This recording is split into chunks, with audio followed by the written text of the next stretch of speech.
नमस्कार मित्रों, जय हिंद, जय भारत, हर हर महादेव।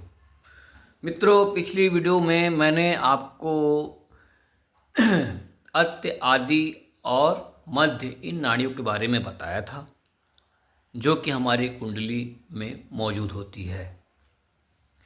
इसके अलावा मैंने ये बताया था कि इन नाड़ियों के द्वारा कैसे हम अपने स्वास्थ्य को अच्छा कर सकते हैं, लेकिन उसके कुछ अंश मैंने आपको नहीं बताए थे समय के अभाव में। तो अब पुनः मैं आपको उसके आगे क्रम में ले जाना चाहता हूँ। मित्रों, अंत्य, आदि, मध्य, ये जो नाड़ियाँ हैं ये कुंडली में मौजूद होती है और इनकी अलग अलग प्रकृति होती है। जब इन नाड़ियों में कोई भी किसी भी प्रकार की समस्या जब उत्पन्न होती है, तभी हमारे शरीर के अंदर हमें रोग घेरते हैं। और इन नाड़ियों की जिसे भी जानकारी होती है, वह व्यक्ति अपने जीवन में अनेक प्रकार के रोगों से निपटने में सक्षम होता है। लेकिन क्योंकि पुराने समय में ऐसे बहुत से ग्रंथ थे जो किसी कारण से विलुप्त हो चुके थे, तो उनमें एक अच्छी जानकारी उपलब्ध रहती थी। मित्रों, आपको जैसे सबको भी पता है कि हमारे शरीर में 7 चक्रों का वास होता है।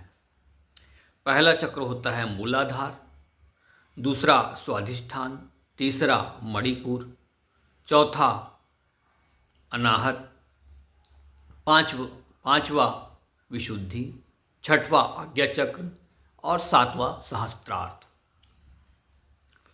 मित्रों, इन सभी चक्रों को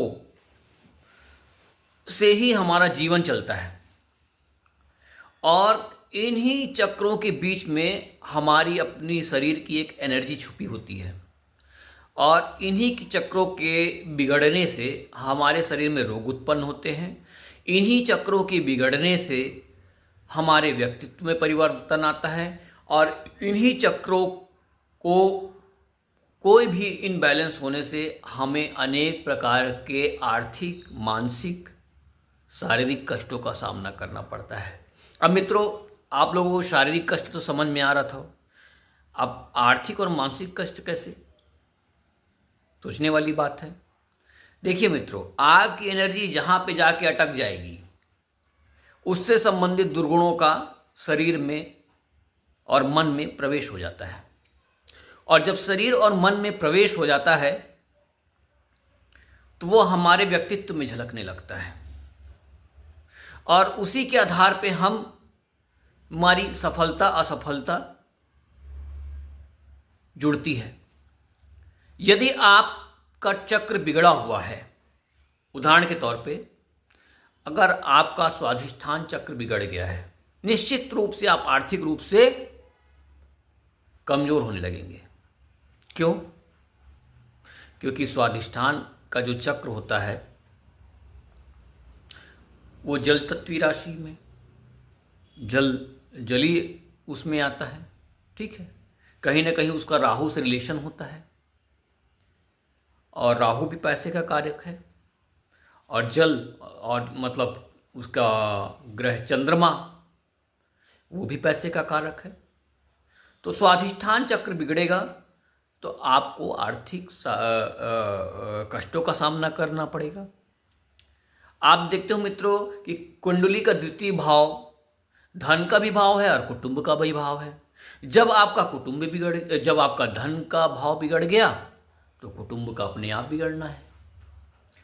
तो इस तरीके से हम जान जाते हैं कि मैं छोटे से उदाहरण से आपको बता रहा हूं कि कौन से चक्रों में कार्य किया जाए जिससे व्यक्ति की मानसिक, शारीरिक और आर्थिक उन्नति हो। यदि आपका मित्रों परिवार प्रसन्न रहेगा तो आपके घर में धन आएगा। बोलते हैं ना कि जहाँ सुमति तहाँ संपत्ति नाना और जहाँ कुमति तहाँ विपत्ति निदाना। निश्चित तौर पे। तो मित्रों, इन 7 चक्रों पर वर्क करने के लिए आपको नाड़ियों का ज्ञान आवश्यक है। और यही 7 चक्रों में कोई भी चक्र बिगड़ेगा, उससे संबंधित आपको रोग होंगे। लेकिन आपका अपना चक्र कहाँ मौजूद है? अभी आपकी आत्मिक शक्ति है ना, आपका जीवन आपके कौन से चक्र में मौजूद है, ये कैसे जानेंगे? तो इसको जानने के लिए आपको नाड़ी का ज्ञान होना चाहिए। मित्रों, जब तक नाड़ी का ज्ञान नहीं होगा तब तक आप चक्रों के बारे में नहीं जान पाएंगे। इसलिए मैंने आपको पिछली वीडियो में कहा था कि तंत्र और ज्योतिष में ज़्यादा फर्क नहीं है, एक ही सिक्के के 2 पहलू हैं। और ये मेरे रिसर्च से मुझे धीरे धीरे समझ में आने लगी। आप लोगों को जितना भी मैंने अभी ज्ञान दिया है, अगर आप लोग उस चीज़ पे वर्क करना चालू कर देंगे तो ये आप अनुभव करेंगे कि जैसे जैसे जो मैं आपको मुद्रा बताऊं वो आप करने लगें, तो जैसे जैसे ये मुद्रा होगी वैसे वैसे आपका जीवन में बदलाव आना शुरू हो जाएगा। क्यों? क्योंकि आपकी ऊर्जा कहाँ पे अटकी है ये मैं नाड़ी के द्वारा बतला सकता हूँ। मित्रों, ये गहनतम ज्ञान, अथक मेहनत, अथक प्रयास महादेव की कृपा से मिला है।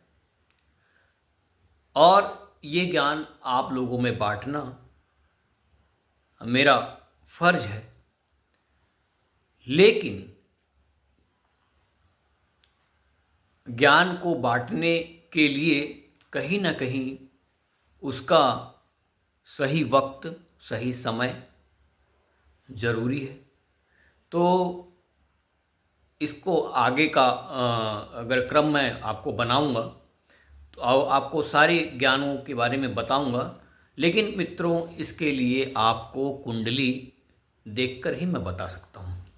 तो मित्रों, यदि आप अपनी कुंडली दिखाएं मुझे तो मैं आपके चक्रों के बारे में जानकारी दे दूंगा। अगर आप उस चक्र पर वर्क करेंगे तो आपके व्यक्तित्व में निखार आएगा, आपकी आर्थिक स्थिति मजबूत होगी और आप सफलताओं की सीढ़ियों को प्राप्त करेंगे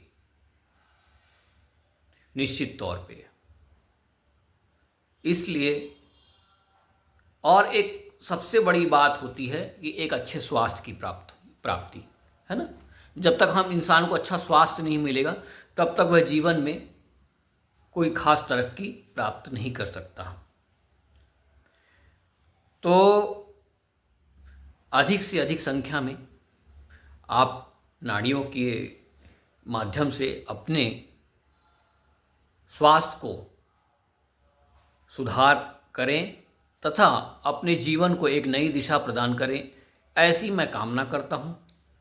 और इस विद्या का द्वारा मैं आप लोगों का उद्धार कर सकूं, ऐसी मैं महादेव से उनकी अनुकंपा मांगता हूं कि जल्द से जल्द मैं आप लोगों को एक सही मार्ग दे सकूं और एक सही जीवन दे सकूं, जिससे आप अथाक सफलताओं की सीढ़ियों को प्राप्त करें।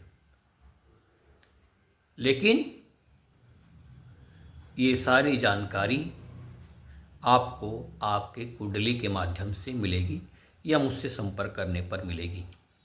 मित्रों, यदि आप मुझसे संपर्क करना चाहते हैं तो मेरा नंबर है 7974880299।